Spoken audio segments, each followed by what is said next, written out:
Hi guys, Judy Fine here from Online with Judy Fine. Thank you for stopping by. Today I wanted to cover a frequently asked question to add to the playlist.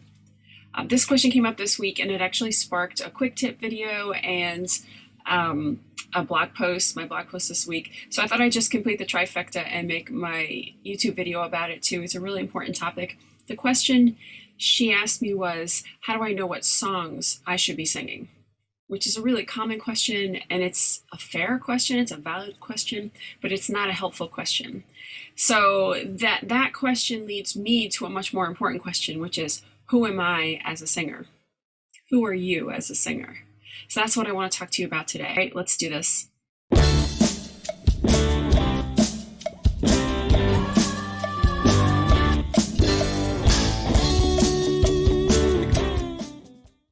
Okay, let's talk first about the question that this student asked me, which I already told you. It was, how do I know what songs I should sing? There's so many ways and so many reasons that I don't like this question, and not because she asked a question she shouldn't have asked. That was a genuine question she had, but because I don't want you to think that way. First of all, it assumes a kind of finality to a person's singing ability, right? There's a little bit of a, even though she didn't say it, of a like, what will I always be destined to sing? What am I only capable of ever singing? What do people outside of me, what does some set of rules outside of me say that I should be singing? I have this general dislike of other people's rules, and I'll be honest, sometimes it's been great for me and sometimes it's been a problem for me throughout my life. But I don't like doing something just because other people do it or just because other people think I should do it. And I don't want you to do things because you think it's what you should do or what the world will accept of you or something like that. I want you to find out who you are. Then you'll know what songs to sing. So that's why I don't really like that question. It puts the power outside of you. Like, you are not making these decisions. Now, that's not to say that there are some songs that will be better suited to your voice the way that they have been presented in the past, right? But what stops you from taking a song and making it your own? So this is the first thing I want you to walk away with. You can take any song and make it your own. You could change words. There are no word police. There's no should or shouldn't. There's just what you like as an artist. So if you think that the way that you want to portray a song is not something you're capable of, you're free to choose not to sing that song. But if you really love the song, change it so that it's a good match for your voice. Add whatever the things are in your voice that you think are unique. You may consider them flaws, but they're actually unique features, and add those to it. Now, one way I helped students of mine do this is through a website, and there are probably many, and I'm not affiliated with any of them, but there's a website that I refer my students to called Karaoke-Version, and they have custom backing tracks. And so a student can change the key and remove the singer and sing it in a different key.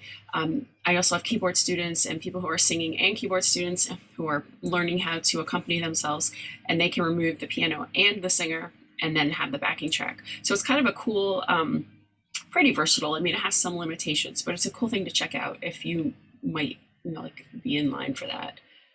But the point is, you can take out parts and make it fit more of what you want, and then add your own. You could perform it with your own guitar line or something else and make it your own. You don't have to fit yourself to be a different singer. You don't have to fit yourself into the rules of a previous singer, even if you're singing a previous singer's song. Change words, change timing. I do it all the time. I don't even think twice about it. I'm like, I don't like that word. I'm not singing it. It sounds silly. Pat Benatar, you're a real tough cookie. Ugh, tough cookie?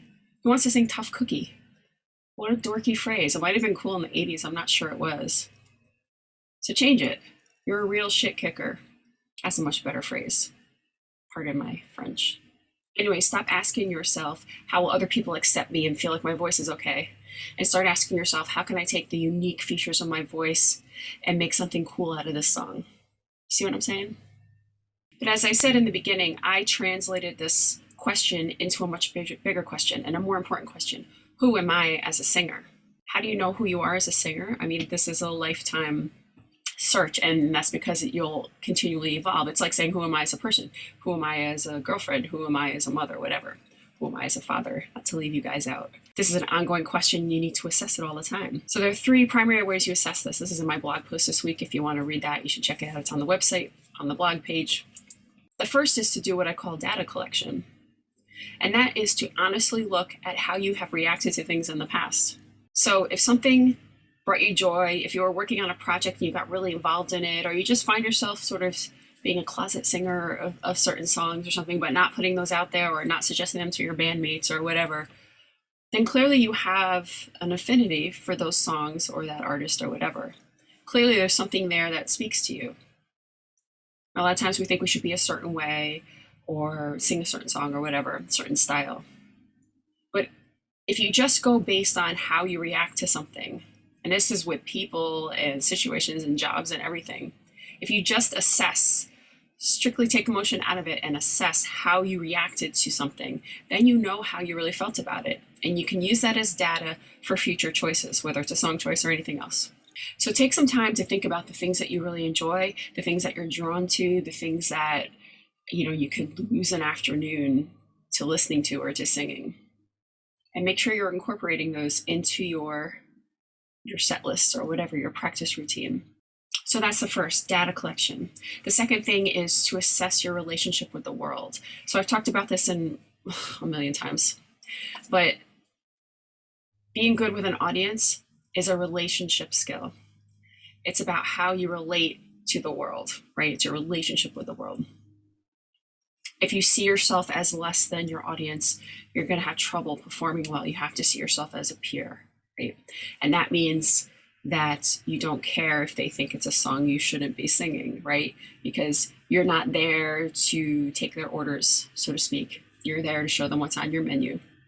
And if they like it, it'll stick with them. And if they don't, it won't be for them. And there are going to be people who don't like what you do because that's just the way it is in the world. But the people who really can relate to you will find you if you're truly an equal in the world when you're performing, when you're singing, when you're doing anything. So if you have trouble with that, things like performance anxiety and imposter syndrome, and these are all things I've written about, check the blog. If you have trouble with these things and you want to be a performer, you have to work on these things because this is about relationship skills. So assess your relationship skills. Stop seeing yourself as someone who's supposed to please your audience and start seeing yourself as someone who has something to share with your audience.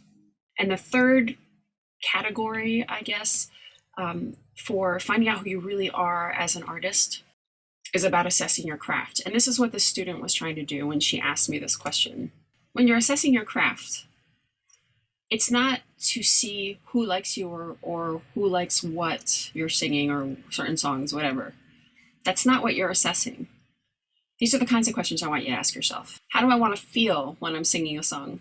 What kind of atmosphere do I want to create? Do I want to create a party feeling? Do I want people to think about life? Do I want people to feel rebellious? What's the emotion that I want to create and share with them? Now this can change from song to song, but there should be like an overriding feeling like I'm a rebel. I live outside the box. I'm sweet and wholesome, whatever. Something that represents you, who you really are, and what's easy for you to maintain because you're just being who you are. If there's certain feelings that you want to put across and you feel like you're not capable of it, assess what skills you think you can hone that would upgrade that or help that evolve more quickly. But again, I'm going to say, alter the song.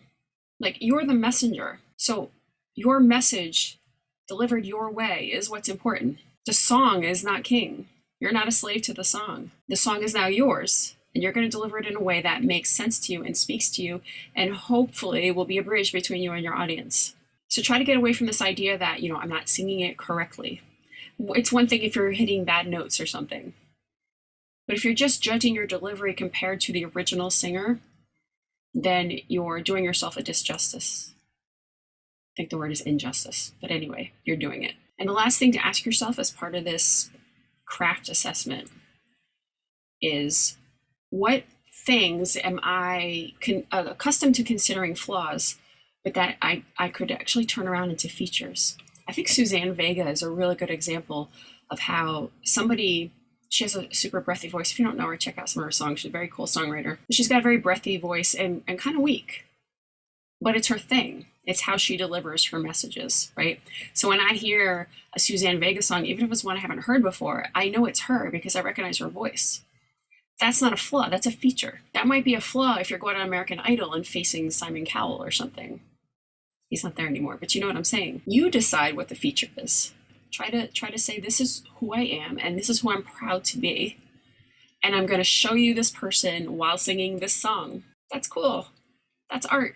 So I hope this inspires you to stop asking, what songs should I be singing? And to start asking, who am I as a singer? Who do I want to be today? Who might I become tomorrow?